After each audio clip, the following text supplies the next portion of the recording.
प्रणाम, मैं एक्टर ऋषभ राजपूत। और गुंजन सिंह का बहुत ही ब्लाड सॉन्ग आया है, जो कि बहुत ही अच्छा प्यारा सॉन्ग है। मगही में आया है लाल घंगरी, आप लोग उसको प्यार आशीर्वाद दीजिए। जो कि वो ग्लोबल म्यूजिक से आया है। उसके राइटर हैं विजय चौहान जी, इसमें गाई हैं शिल्पी राज जी, म्यूजिक दिए हैं रोशन सिंह। तो बहुत ही अच्छा गाना है। तो आप लोग जी गुंजन भैया का सपोर्ट करिए, मतलब गुंजन सिंह जी का सपोर्ट करिए और गाने को दबा के सुनिए। जब अच्छी चीज़ आए तो किसी भी सिंगर का रहे आप लोग सुनिए। गाना बहुत ही प्यारा है, बेमिसाल गाना है। और इस लगन में वो गाना बजेगा, बहुत तेज़ी से ट्रेंडिंग में आ भी गया है गाना।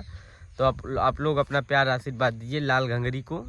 मगही में आया है, जो कि मगही और भोजपुरी मिला के है, अच्छा लगता है, अच्छा लग रहा है गाना। तो आप लोग अपना प्यार आशीर्वाद दीजिए।